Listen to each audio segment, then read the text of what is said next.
Boa noite, ouvintes da Rádio Cultura Online Brasil. Boa noite, ouvintes da Rádio Internacional Lusófona. No ar, mais um programa A República com Luriel Rocha. Este é o nosso primeiro programa do ano de 2022.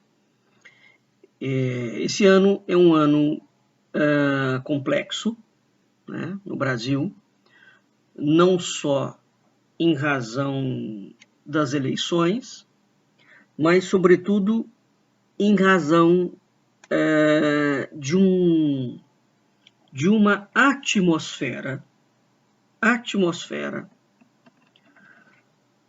social, cultural, político-administrativa que vem se formando no Brasil há muito tempo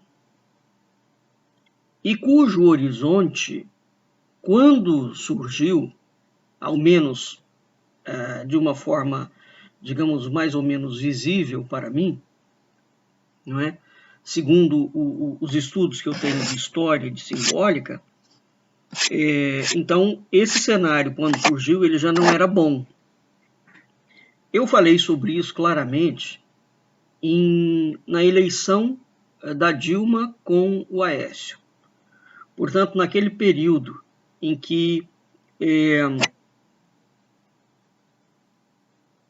a gente estava nos estertores de 2013, 2014, 2016, naquela altura, Aécio já havia lançado um movimento ligado à direita, e isso que é um fenômeno curioso no Brasil. O PSDB era tido como um partido de direita, é preciso lembrar isso. E foi contra este partido de direita que o PT combateu. Né? Quem não se lembra aquela frase clássica do Lula, nunca antes na história desse país, né? Quando ele queria fazer um contraponto entre o que o governo dele estava fazendo e o que o governo do Fernando Henrique fez, ele usava essa frase. Acontece que o governo do Lula, em termos pragmáticos, foi melhor do que o do Fernando Henrique. Mas o do Fernando Henrique teve muitos programas sociais que foram feitos pela ex-primeira-dama, a falecida doutora Ruth, que foram programas maravilhosos. O Lula empacotou todos aqueles programas e transformou-os no Bolsa Família de uma forma genérica, digamos assim, né? Um programa excelente em termos de proteção social. Mas não é isso que eu quero dizer. O que eu quero dizer aqui é o seguinte. O PT trabalhou... Aliás, o PT não. Eu já falei isso diversas vezes. A Nova República, ou seja, depois do período militar, da ditadura militar, quando a Nova República surge, né, com a eleição de Tancredo Neves no colégio eleitoral, e a grande preocupação do Tancredo é se ele governaria, porque não basta você vencer, né? Você tem que governar. E o que aconteceu com o Tancredo? O Tancredo foi embalado, toda a campanha dele, numa aura de messianismo político. Portanto, nós estamos falando de um trabalho muito consistente, que envolve o inconsciente coletivo da nação, não é? Bem, o Tancredo não tomou posse. Aqui nós já temos uma primeira situação completamente bizarra e anômala. O Tancredo não toma posse como presidente do Brasil. Entretanto, mesmo assim, o José Sarney, que era o vice dele, assume a presidência do país. Como é possível uma coisa dessa? Não é possível só no Brasil, porque o Tancredo morreu, Tancredo foi assassinado. Ele não morreu de morte simples. Tancredo foi assassinado. O Tancredo é assassinado antes de tomar posse. Portanto, não há efetivamente nenhuma posse aqui. Existe um general que agora me falha o nome dele, me falha a memória, é aquele do cara que denunciou o atentado do Rio Centro. Esse general, que era um homem extremamente grosseiro, quase todos eles são, muita educação. esse homem garantiu a posse do José Sarney, que, por sua vez, era um sujeito ligado, consabidamente ligado, às forças da ditadura militar.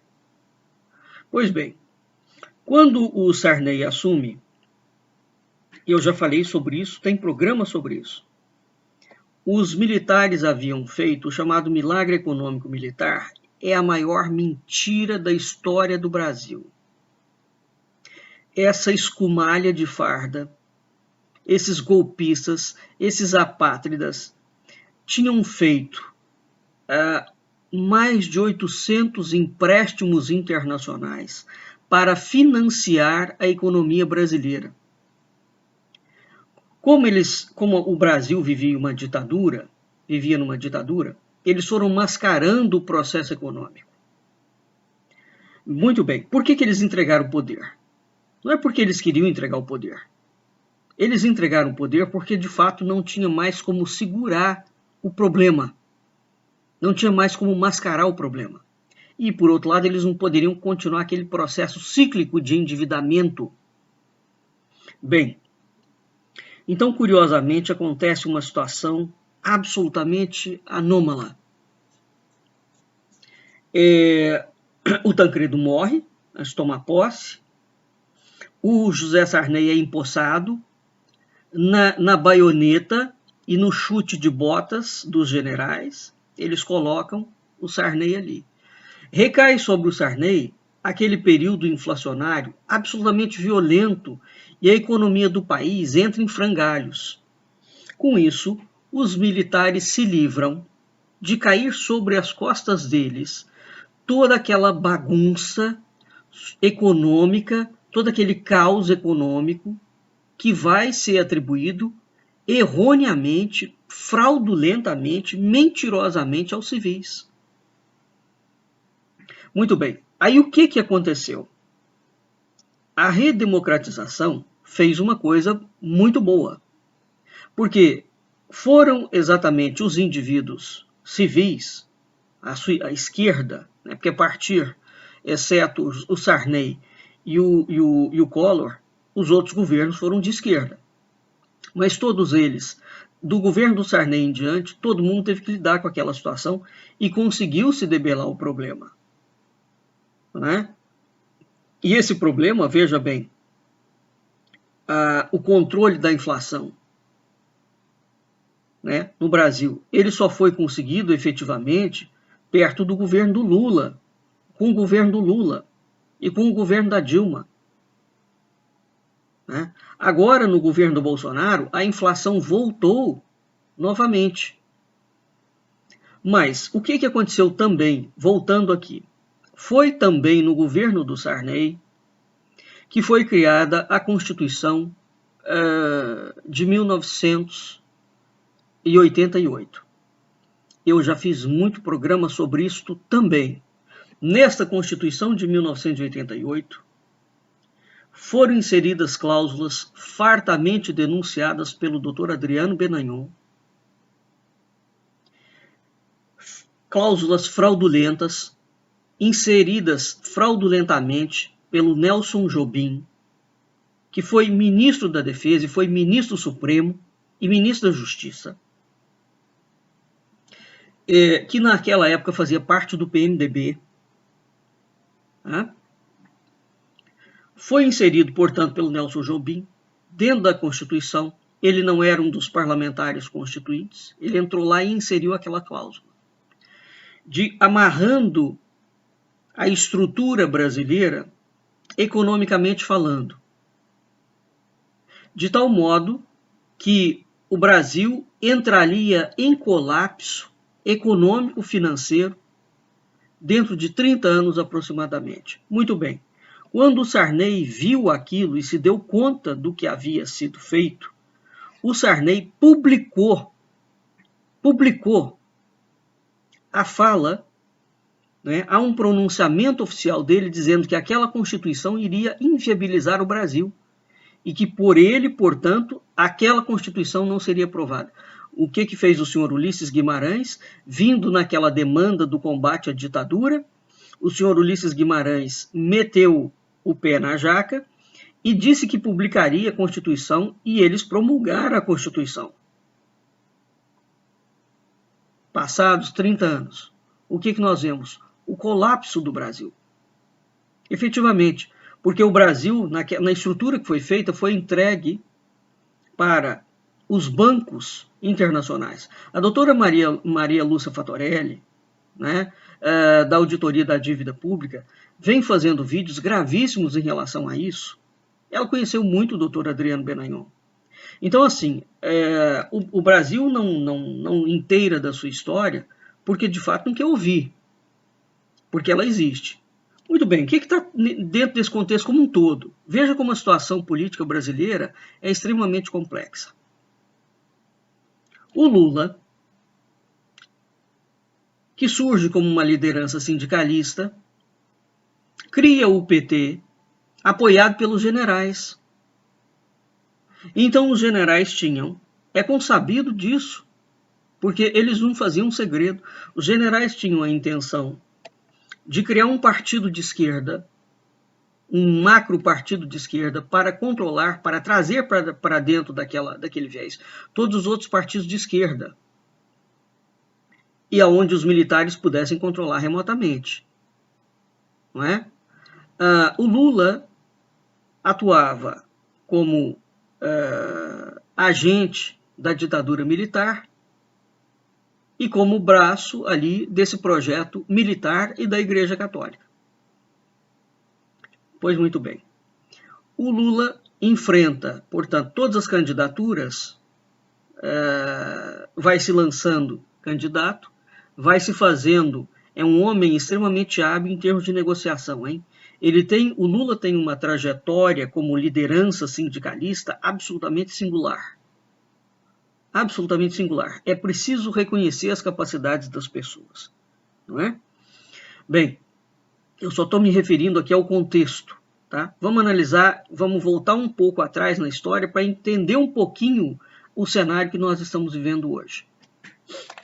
Muito bem. Nesse momento em que houve a redemocratização, teoricamente, aquela situação foi tão dramática porque houve perseguição, houve morte, houve sim. E a situação foi tão séria, e era tão séria, que esses militares conseguiram, junto com os parlamentares que eram amigos deles, dentro do Congresso, aprovar a anistia. Veja que o Figueiredo não entregou o governo sem antes a aprovação da anistia. Foi uma condição sine qua non. O Brasil não poderia ter feito anistia para militar, porque esse foi o grande problema. A classe militar brasileira, juntamente com a maçonaria e com uma elite corrupta e mafiosa, criminosa, bandida, são os grandes responsáveis pelo caos institucional, político, econômico, financeiro do Brasil desde o século XIX. Eu tenho inúmeros programas sobre isso. Então, esses militares, eles não atuam como força de Estado, eles atuam como força política. É preciso entender que as Forças Armadas brasileiras não servem para nada. Absolutamente nada. Eles não executam nenhuma ação dentro das funções constitucionais deles. Eles têm servido para atuar dentro do campo político. E enquanto o Brasil estiver tendo o apoio fundamental dessa elite e de uma quadrilha que atua dentro do Judiciário Nacional, o Brasil não tem saída. Então, é preciso, tem que vir um momento da história brasileira em que os militares serão proibidos de atuar na carreira em área política quando eles estiverem na ativa. E quando eles saírem, não só eles, como o civil também, o civil quando sai de uma esfera privada, ele tem que ter um período de carência para ele ir para a esfera pública, ou para a esfera... quando o civil está na esfera pública, ele tem que ter um período de carência para ir para a esfera privada. Porque senão ele leva o conhecimento dele. Não é? Que é conhecimento de Estado, é fechado, é sigilo. Então, o que vale para o civil, vale para o militar. O militar é um funcionário público. É preciso parar com essa brincadeira no Brasil de tratá-los como o quarto poder, um poder moderador. Eles não moderam nada. Eles são funcionários públicos, como qualquer outro funcionário público. Ora, então, a gente tem o país saído de uma ditadura, um país cuja Constituição foi chumbada por gente do PMDB, né? Uma esquerda que retornou, digamos assim, né? Ou aquilo que o Brasil vem a chamar de esquerda, porque no meu entendimento, esquerda que havia naquele momento era o Brizola e era o Prestes.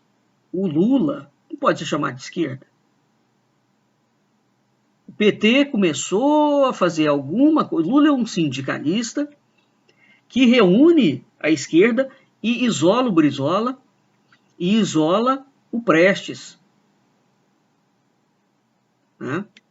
Bem, ao longo desses anos, e o Fernando Henrique, que vem atrelado ao fabianismo inglês, ou seja, a City de Londres, a todo o esquema bancário dos Rothschild e dos bancos internacionais, né, que é neoliberalismo, o Fernando Henrique aporta no Brasil como sendo alguém de esquerda. É isso que é uma coisa impressionante, não é? E mesmo aportando como sendo alguém de esquerda, ele traz um programa de direita liberal. Né? Ele traz um programa, porque o liberalismo, na língua inglesa, significa esquerda. Então ele vem com uma faixa de esquerda, mas atua a favor de banco. Isso é uma incongruência, percebe? Isso não existe. E essas formidáveis retóricas, essas empolações vocabulares vão tomando corpo no Brasil. Então o Fernando Henrique vem como alguém de esquerda, cria um partido de direita, que é o PSDB.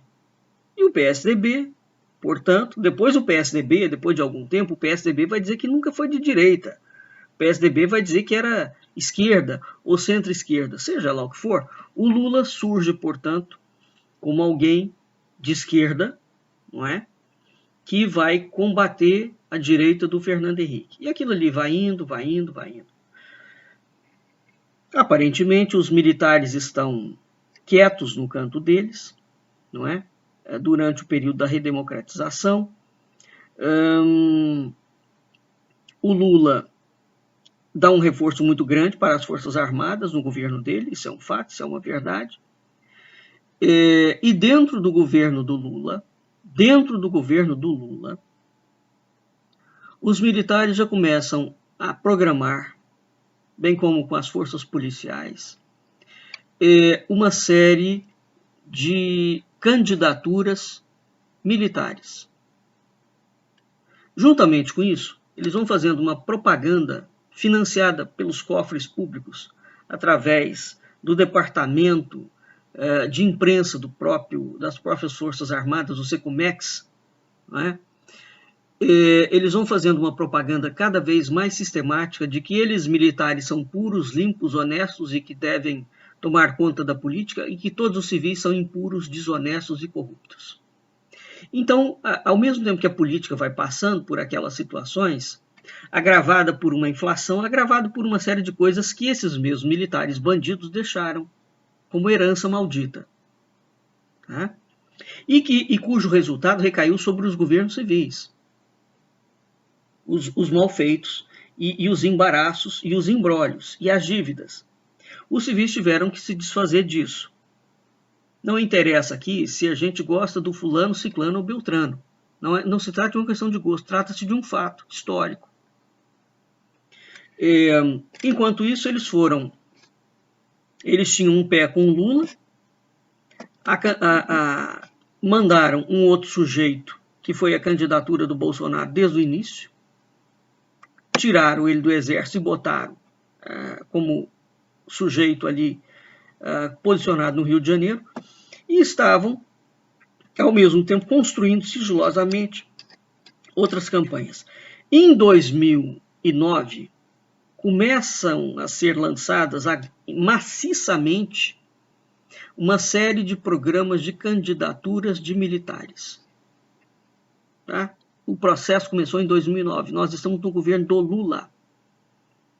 O PT, como foi um partido muito arrogante, criou uma guerra. O PT instituiu uma guerra dentro do Brasil, do nós contra eles. E começou a atuar como um tiranete. Efetivamente, o PT foi moendo todo mundo. Explodiu aquele escândalo do mensalão, etc. Já no Fernando Henrique tinha explodido o escândalo do Petrolão, teve o escândalo do Banestado, onde o Sérgio Moro estava ligado, no governo do Fernando Henrique. Veja que toda essa gente está atuando dentro do processo do poder há mais de 20 anos. Isso que nós estamos vendo agora tem mais de 20 anos. Tem quase 40. São as mesmas lideranças. Um ou outro morreu. São as mesmas linhas de frente. E o que foi acontecendo? Foi acontecendo um entranhamento de corrupção, né? Um pagamento de corrupção. Tem estudo sobre isso, eu já publiquei, em que anualmente os partidos foram sendo comprados por um dinheiro misterioso, que ninguém sabe de onde veio e para onde vai. Não sabe porque não pesquisa efetivamente, a pesquisa não se ateve a isso. Porque se procurar, vai saber de onde vieram as fontes. Então a gente tem um Estado brasileiro marcado para morrer, né? Uma esquerda que foi construída por consenso, matando um outro viés de esquerda. O Lula tornou-se uma grande liderança de esquerda e não tem mais nenhuma outra liderança. Depois que o Lula morrer, não há nenhuma liderança. Há um vácuo de poder dentro da esquerda. Ela se esfacela novamente. Tá bem? A loucura dentro do Brasil, em termos políticos, é isso. Quer dizer, você tem messias que são construídos, da direita ou da esquerda. Quando eles morrem, esfacela-se novamente o poder, não é? E começa a haver uma briga monstruosa entre pares e entre partes. Ora, então o Lula assume, entra, depois faz a campanha, coloca a Dilma como vencedora 2 vezes.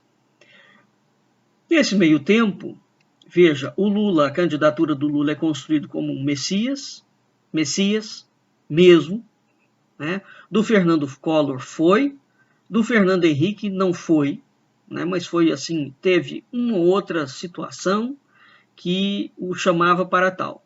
E do Tancredo foi impreterivelmente. Né? A Dilma foi considerada uma pachamama e o Bolsonaro é eleito na onda pujante do messianismo político. Bem, todo messianismo político ele tem uma curva, ele é cíclico. Você encontra a liderança, vou resumir aqui em 3 pontos. Você encontra a liderança, torna ele mito. Ele tem sucesso, ele ganha. Depois ele atinge o apogeu do sucesso. Então, a primeira fase é quando você encontra o líder. Aí ele tem um nascimento miraculoso. Existe uma série de características que são construídas e fabricadas. Depois ele chega ao auge do poder. Depois ele entra em declínio. Tá? Veja que isso foi a trajetória do Lula, isso foi a trajetória da Dilma. Isso está sendo a trajetória do Bolsonaro e eu avisei que seria exatamente assim. Porque essa é a história do Brasil e essa é a história da fabricação do mito. Né? Então, quando você pega um mito, um símbolo, e o forja politicamente, historicamente, o mito tem que seguir fases. Né? Porque você tem um desgaste. Quando você coloca um ser humano muito tempo no poder, a não ser que ele tenha uma atuação monárquica, e mesmo assim, mesmo as monarquias hoje sofrem restrições profundas em relação a isso, um monarca não pode ser uma estrutura mítica. Tá? Hoje não mais, ele não pode. Ele tem que ter uma atuação extremamente discreta e sigilosa, caso contrário ele é colocado para fora. Porque a monarquia é alguma coisa que tem que estar além do Estado. político, né? Ela é uma força que, de fato, paira acima, num nível transcendente, digamos assim. Ele não pode estar completamente mergulhado na matéria, na imanência, né? Bem, então, todo o problema, quando você pega um mito político e o coloca dentro da política, é que ele vai ter que seguir o circuito, o processo de ascensão e o processo de declínio. Uma vez que ele decline, né, e quem coloca ele lá sabe que ele vai ter que chegar no declínio. Ele vai ter que sair, eles vão ter que preparar um outro mito para substituir. No caso do Brasil, portanto, quando o Lula morrer, quem será o mito de esquerda? Não tem ninguém. Não tem nenhuma liderança, nenhum indivíduo com a biografia do Lula. Justiça seja feita, gostando dele ou não. Alguma liderança de esquerda, de direita? Não tem. Tá? Bem, o que vai acontecer? No período do PT, não é? E do Fernando Henrique, já havia o Sérgio Moro com o escândalo do Banestado que ele encobriu. O Sérgio Moro foi o sujeito daquela atuação absolutamente criminosa do Banestado, cujos doleiros eram os mesmos doleiros do processo do Mensalão e do processo do Petrolão. Veja que é a mesma estrutura que está atuando para destruir e desindustrializar o Brasil. Então, sobre a premissa da criação de um Estado mínimo, isso é tudo mentira, não é? O Estado tem que ser mínimo, é preciso que se entenda o que é Estado mínimo. Né? Porque Estado mínimo, nenhum Estado abre mão de reservas naturais, gás, petróleo, água e energia. Nenhum Estado vende isto. Tá certo? O Brasil está vendendo as suas reservas de gás, de óleo, de petróleo, o seu manancial aquífero de superfície e subterrâneo, né, e energético. Vai sobrar o que do Brasil? Nada. Não há nada que possa sobrar. Bem, nesta conjuntura, portanto, surge o Sérgio Moro, criminaliza o PT, o Intercept vem depois, a Dilma é tirada por um golpe na altura da Dilma, do impeachment da Dilma Rousseff. Eu fui contra o impeachment. Contra. Porque estava claro que aquilo era um golpe de Estado. Ora, as pessoas esquecem a conversa do Romero Jucá, dizendo que já estava tudo acordado com Michel Temer, com generais, não é? Com o Supremo Tribunal Federal, a tirada da Dilma e a colocação do Michel, para eles entrarem com força. Então, o que é que estava acontecendo no governo do PT? Qual era a resistência que havia no governo do PT contra uma outra parcela política? Está entendendo? Esse é o ponto. Por que eles quiseram derrubar o PT? Eis o ponto que a gente precisa entender, né? Porque senão não fica clara a intenção. Bem, então o PT foi criminalizado. Hoje já se sabe que o Sérgio Moro, o PT cometeu crimes? Claro que cometeu, só que o Sérgio Moro e a quadrilha da Lava Jato, veja, o Ministério Público foi uma das grandes conquistas da redemocratização. Eles conseguiram destruir o Ministério Público, desmoralizar o processo de combate à corrupção. É preciso botar político na cadeia? É, mas é preciso botar militar na cadeia e é preciso botar civil na cadeia, empresário na cadeia. A quadrilha da Lava Jato, por um processo que veio de fora, hoje ficou claro que é uma quadrilha. Está comprovado isso. Então, o Sérgio Moro colocou só o PT na mira dos crimes. Já se sabe que a corrupção do PT não chegava nem a 30%. O resto eram os outros partidos que eles não pegaram. Então, 70% da corrupção brasileira, a Lava Jato não foi em cima dela. Por quê? Porque o objetivo da Lava Jato era tirar o PT do poder, desmoralizar o PT. Uma vez que você, vamos entender o seguinte, uma vez que você desmoralize o PT congrega todas as esquerdas. Tá? Porque não existe mais a frente do Brizola e não existe a frente do Prestes. Isso tudo foi desmontado. O Brizola, num determinado momento, chegou a ter uma conversa com Lula, quando ele ainda estava vivo, mas o Brizola era uma liderança diferente do Lula. Né? Bem, a Dilma é brizolista, muito mais do que petista. Né? E ela tinha divergências com Lula em relação a isso. Tá claro? Ora, então uma vez que você desmonta o PT, você desmonta toda a estrutura da esquerda, porque ela se esfacela. Né? E aí, uma vez que o campo fica vazio, todo campo que fica vazio, ele tende a ser preenchido. O PT foi criminalizado, a Dilma foi tirada, né? Logo em seguida eles perderam grande parte dos quadros, a eleição que veio tirou todo mundo e mudou o cenário político. Mudou o cenário político, mas na altura eu também falei, vai continuar a mesma coisa, porque existe um negócio dentro do parlamento brasileiro que se chama Centrão. O grande problema do Brasil é o Centrão, em termos políticos. Tá? O Centrão não tem partido nenhum ali dentro. É uma estrutura extremamente pragmática que ele vai conforme o vai da valsa. E ele tem uma agenda própria. Independentemente de ser de direita, de esquerda, do alto, do baixo, do capeta, dos anjos, de Deus, ele não quer saber. O Centrão tem uma agenda própria. O que está acontecendo com o Brasil hoje está aí. O Centrão. O Bolsonaro fazia parte do Centrão desde o início. E esse homem negou.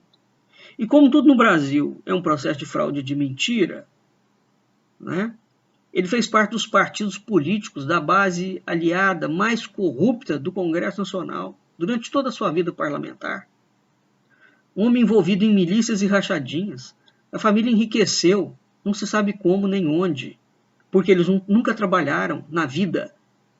Eles sempre foram funcionários públicos. Então, de onde vem o dinheiro deles comprando mansões à vista?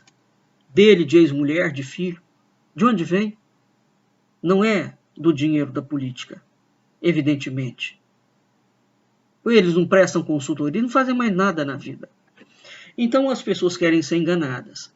Mas, enfim, todo este cenário está caminhando paralelo. São, digamos, caminhos paralelos que estão dentro do espectro político. O PT é criminalizado, surge aquele movimento esquerdo criminalizado como um todo, surge uma falsa direita. Né? Dentro do surgimento dessa falsa direita já vinha o Olavo de Carvalho há muitos anos. O bolsonarismo é tributário do olavismo, em parte. Mas o olavismo é um movimento à parte, que os militares se apropriaram, o Olavo de Carvalho também, e o bolsonarismo também. O bolsonarismo é um movimento nazista militar. O olavismo não. Né? Num sentido, digamos, do início do projeto. Né? O bolsonarismo é um movimento claramente de cristofascismo. Acontece que o Olavo de Carvalho, depois, quando o Bolsonaro assumiu a política, ele também entrou de sola na linha do cristofascismo. Eu também já fiz programa sobre isso. E é preciso que se entenda a agenda de destruição. O nazismo tem uma única palavra que define o nazismo. Eu já fiz programa sobre isso. Chama-se estética da destruição. Quem não entender isso não entende nada. A essência do nazismo é a estética da destruição. Tá? O grande aparato político e de força do nazismo foi a classe médica, não foi o exército, ao contrário do que todo mundo pensa. Então é preciso entender qual era o projeto de Hitler para a Europa. Diferentemente de Bolsonaro, Hitler não tensionava destruir a Alemanha, ele tensionava melhorar a Alemanha. Mas o cristofascismo do Bolsonaro não é isso, não.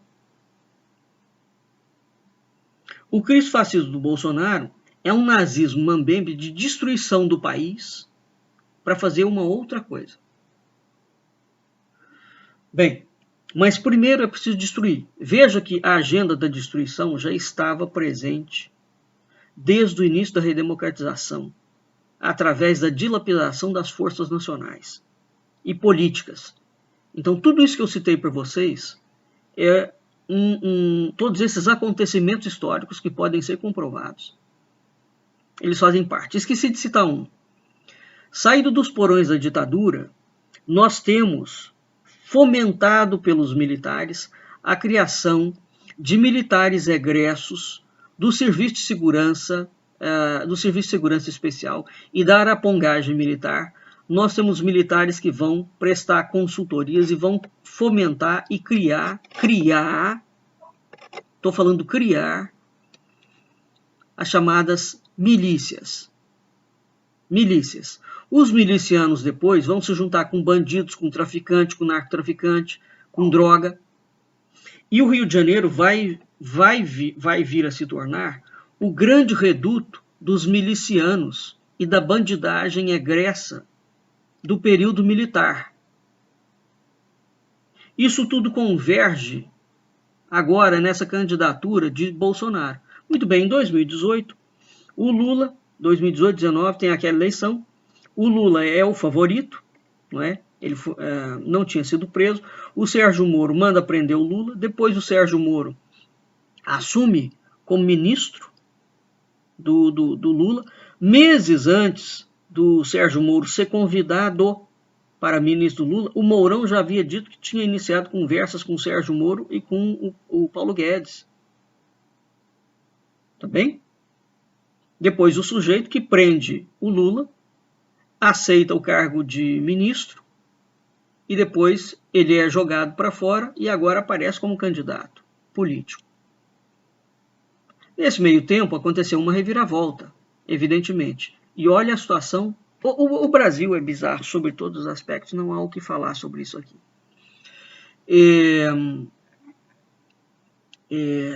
O Lula volta, né? Há poucos dias atrás, o juiz do Supremo Tribunal Federal, Luiz Barroso, disse que a Dilma de fato sofreu um golpe. Ela não foi deposta licitamente, não é? Aqui eu quero chamar a atenção para uma coisa. Existe um documentário chamado O Processo, que está na Netflix, que fala sobre o impeachment da Dilma Rousseff. Na altura, quando o Bolsonaro vai falar sobre o voto dele no período do impeachment da Dilma, ele usa o jargão que vai caracterizar o governo dele. Brasil acima de tudo, Deus acima de todos. É o mesmo jargão que ele fala que é inventado depois. Nós estamos no período da deposição da Dilma. Invoca o Ustra, etc. Tal. E em 2015 nós temos o lançamento do Bolsonaro e do Cunha como os grandes inimigos do PT no caderno de tese. Em 2016 eu falei que o Bolsonaro era o cavalo de Troia do PT e que ele traria o PT de volta ao poder. Foi exatamente o que aconteceu. Tá certo? O cenário do Brasil é extremamente complexo. Eu vou fazer 2 programas. Eu achava que ia conseguir fazer uma introdução pequena, mas não, nós estamos quase chegando no fim. Onde, depois de passar rapidamente por todos esses aspectos históricos, eu quero aqui pegar mais uma vez os comentários que Priscila Garcia tem feito no Facebook dela. Desde o início, a Priscila combateu demais o PT. Não é? O que está se vendo agora é que o PT, em grande medida, foi de fato perseguido, né? E uma vez que houve uma perseguição mal feita e mambembe forjada, agora vai ficar muito difícil para a gente entender o nível de crime de extensão e de roubalheira do PT. Porque a Lava Jato acabou com tudo. Né? Então nós temos um cenário em que surgiu de novo o Lula como candidato e nós temos o bolsonarismo, que o Sérgio Moro parece que não está emplacando, que era um outro projeto dos generais. Ora, o Lula ganhando a eleição continua a musculatura para essa falsa direita que está no poder. Tá certo? Então, todo esse bololô que a gente está vendo, que vem desde o início da redemocratização, ele vai continuar. Ele não vai finalizar, não. Não tenham essa esperança. O cenário político brasileiro é de caos. Tá? Por um longo tempo ainda, eu penso. Bem, então, voltando aqui, o que está acontecendo agora? As pessoas, esse é um período, eu abri o nosso programa de hoje falando que é um ano difícil, porque o cenário político que a gente tem hoje é um cenário, hein? Quando a gente tem a visão de um cenário, você tem que olhar ele de uma forma macro. Está entre o estigma que caiu sobre o PT da corrupção e o estigma da destruição do Bolsonaro.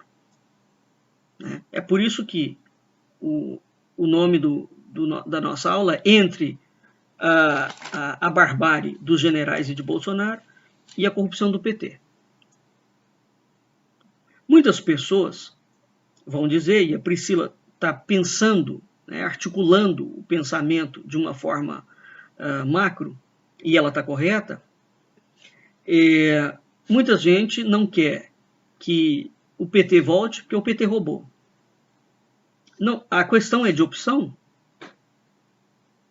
Então, o que ela coloca é o seguinte: você quer impedir, por exemplo, você quer impedir que um cara te roube e, ao mesmo tempo, não está vendo que tem outro que está te estrangulando, que vai te matar.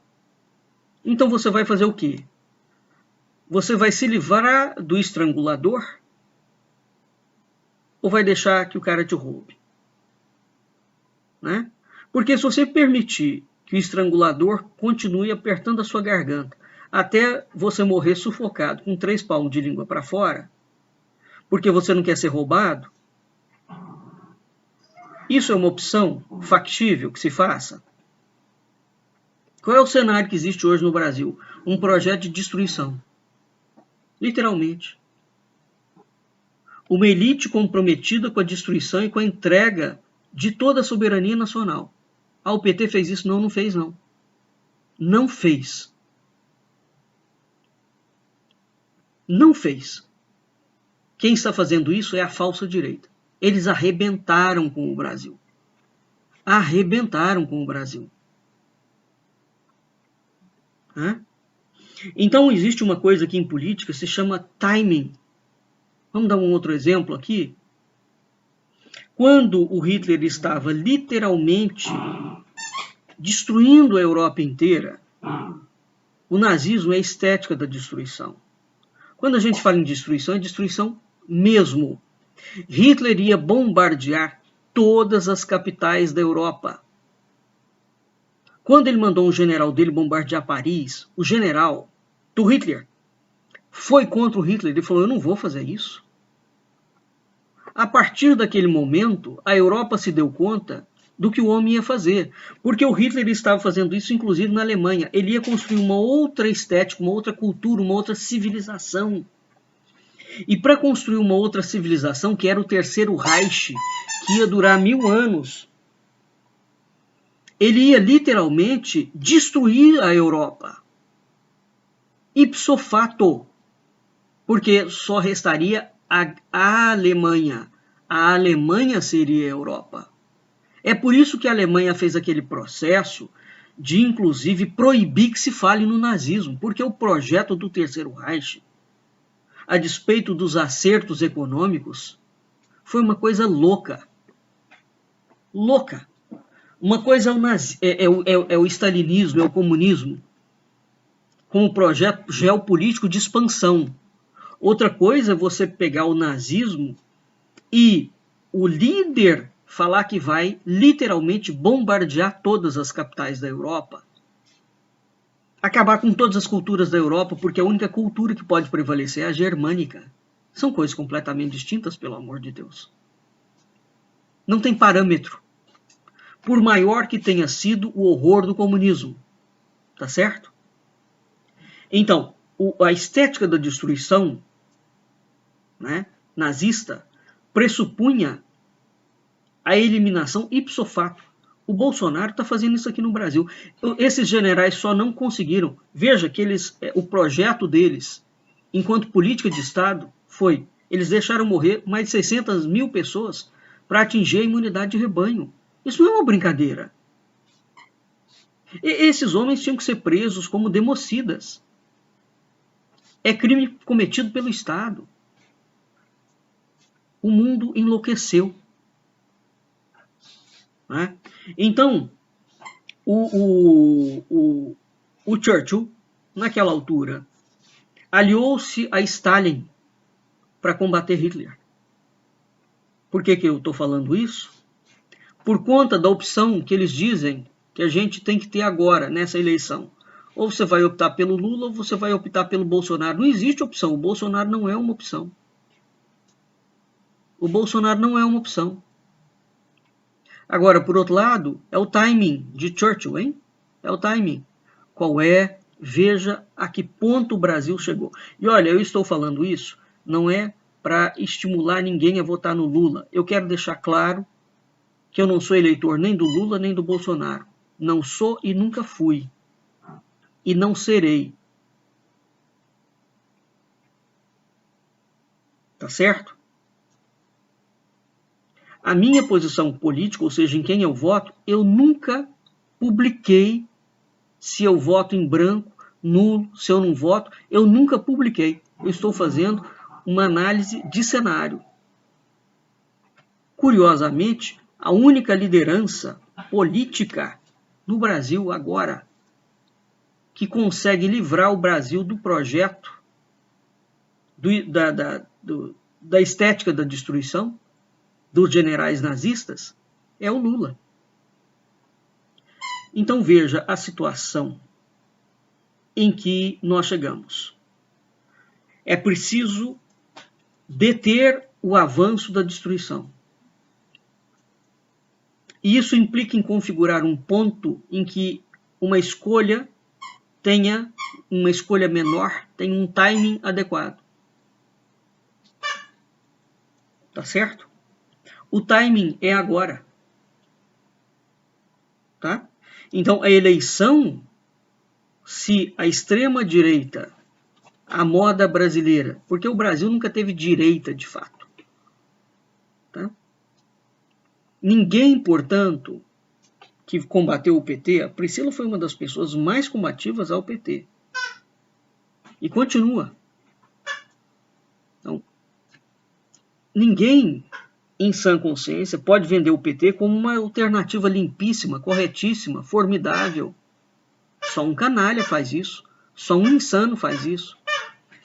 Agora, dado todo este cenário que eu falei para vocês, é por isso que a história política brasileira é extremamente complexa. Dado todo esse cenário, que rapidamente eu conversei com vocês, desde o início da redemocratização, vem se desdobrando ano após ano, criando uma mentalidade, né? Porque em tudo isso você vai criando uma mentalidade porque as mídias vão fazendo o papel sujo. Eu também já falei muitas vezes para vocês olharem as capas das principais revistas brasileiras. Vocês vão verificar que elas seguem, inclusive, os mesmos matizes de propaganda, que é a trajetória do herói. É vergonhoso. O Brasil tem uma história de vergonha. É impressionante isso. É um país que, de fato, não tem memória. E a elite intelectual é grande culpada, porque é uma elite intelectual que não se posiciona adequadamente. Né? E cabe aos intelectuais, sim, uma posição de resistência, porque a única arma de um intelectual é a caneta, é a boca. Ele não tem outra arma, ele não tem revólver. Ele tem que falar, ele tem que agir publicamente. Ele tem que soltar o seu verbo, mas um verbo de equilíbrio. E um verbo que vá e que denuncie a injustiça quando for preciso. Não tem nenhum problema o intelectual, digamos, estar aliado a um partido político.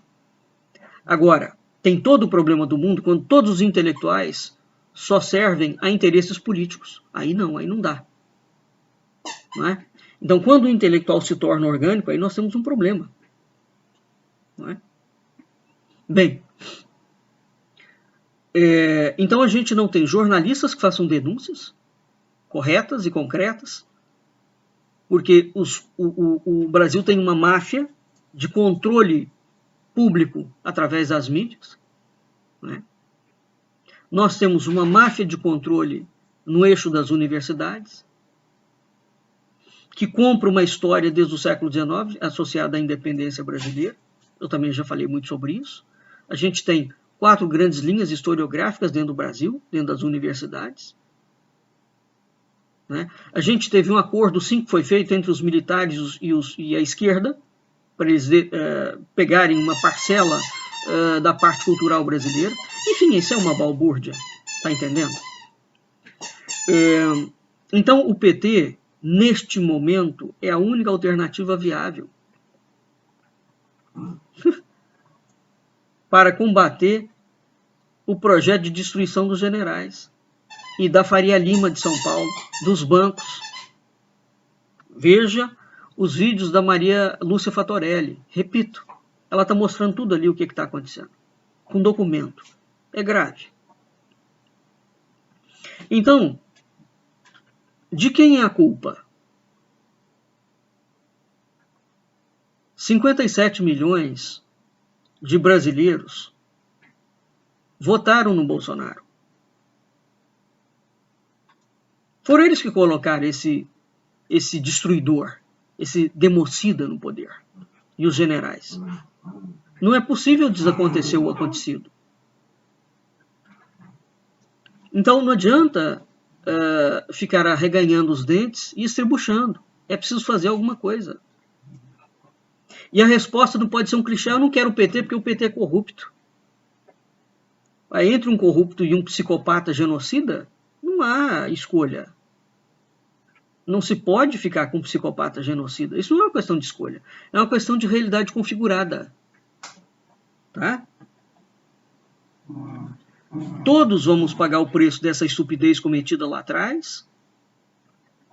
Né? Tenhamos ou não contribuído para ela. E não adianta dizer que tal coisa não está acontecendo. Tal coisa está acontecendo. Então, o que vai acontecer com o Brasil, no meu entendimento, e no entendimento da Priscila também, não é? É que, digamos, tem que tirar, um ponto é factível, tem que tirar o projeto da destruição. Tem que tirar. O Lula assume. Eu não sei como é que fica juridicamente, porque ele tem mais de 70 anos, né? Eu não sei se ele pode ter um segundo mandato. O Lula assume. Então, depois que ele assumir, muito tempo depois, a política brasileira tem que se reorganizar, não é? Para tentar levar o Brasil para um outro rumo político. E não é agora. Portanto, o governo do Lula agora é um governo complexo, porque essas alianças que ele está fazendo são alianças de governabilidade. O Lula, a Dilma foi tirada porque chegou um ponto em que não havia governabilidade. E é aí que eu pergunto, que a gente tem que refletir seriamente. Aonde que o projeto de poder do PT, que passou muito a mão na cabeça dos bancos, tá? Aonde que o PT estava resistente? Eu tenho uma vaga ideia. O Lula não queria privatizar. Tá claro? O Lula não queria privatizar. Esse talvez tenha sido o nó górdio de parte do problema. Né? Sem considerar que o Lula tinha pegado um projeto que veio do Jânio Quadros, impulsionado pelo filósofo português Agostinho da Silva, o projeto de criação de um eixo sul-sul. Esse projeto era da década de 50, de 60, onde o Brasil deveria se alinhar com a China, com a Índia, com a África. Esse projeto é um projeto lusófono. Ele não é um projeto comunista. O Lula retomou isso que é o chamado projeto da política externa independente. Projeto fantástico, fabuloso. A China não era nada naquela altura. E o Agostinho da Silva já tinha antevisto isso. Que era preciso criar um mundo multipolar que saísse da esfera dos países de primeiro mundo que sufocavam o terceiro mundo. E o Brasil, nesse aspecto, poderia ser uma grande liderança sul-americana. O projeto é muito bonito. Bem, o Lula foi e construiu a relação com os BRICS. Esse projeto não é do PT. Que fique claro isso. E antes do Agostinho da Silva, a coroa portuguesa, eu também já falei sobre isso. Já fiz programa sobre isso. Tinha o projeto de construção de um eixo sul-sul. De um grande império. Então há ideias, caros alunos e ouvintes, que vêm se arrastando há muito tempo. Quando se fala nos senhores do mundo, nos donos do dinheiro, os donos do dinheiro é que gostam de Estado mínimo. Então, hoje, a grande complexidade geopolítica, cultural do mundo atual é o seguinte: não é possível ter tendências ideológicas fechadas, né? E toda a construção geopolítica atual, ela é ideológica. Você tem que se fechar dentro de uma situação e se abrir para outra. Não é possível fazer isso. Ou seja, é possível conciliar tradição com modernidade? É possível conciliar expansão, progresso, industrialização, tecnologia com benefícios sociais? Percebe? É por isso que eu já falei para vocês que há muito tempo já existe uma série de teóricos, de intelectuais, já dei inclusive os nomes deles, que destruíram, eles falam que não existe mais os conceitos de direita e de esquerda da Revolução Francesa. O que era esquerda virou direita, o que era direita virou esquerda. E que não se pode mais falar nesses conceitos estanques, e não pode mesmo. Né? Você não pode simplesmente destruir um país em prol do lucro. O acionista tem que ganhar cada vez mais e o país que se dane. Não está certo. Né? Então, é preciso ter um olhar mais avantajado e mais abrangente do momento em que nós estamos vivendo, que é um momento muito grave. Né? Bem, então esse ano é um ano complicadíssimo, porque nós estamos metidos num poço de calamidades, criado por uma corja elitista, financista, política, judiciária e civil, que nos meteram a todos por estupidez e por ganância. A situação não é fácil. Nós estamos emburacados, metidos dentro de um processo anticivilizatório, irracional, imoral, num grau inimaginável, e que, se ele não for detido, a escala vai avançar, pior ainda. É absolutamente impressionante a situação, o ponto em que o Brasil chegou. Não é? Onde a gente tem que optar entre o corrupto e o assassino. No meu entendimento, e para encerrar, não se trata de uma opção. É uma escolha óbvia. É preferível ser roubado do que ser assassinado. E mesmo o roubo do PT, e da esquerda, e do PSDB, e do PMDB, nós nunca teremos a chance de saber, porque a Lava Jato maculou todo o processo judicial do esquema de corrupção brasileira para legitimar um projeto de poder. E não é possível que essa gente tenha feito isso na segurança e na firmeza de que eles não seriam descobertos em algum momento. porque com isso eles destruíram também a instituição do Ministério Público. Foi uma das grandes conquistas, repito, da redemocratização. O buraco histórico brasileiro, no meu entendimento, é muito mais embaixo. Bem, nós vamos ficando por aqui e até o nosso próximo programa.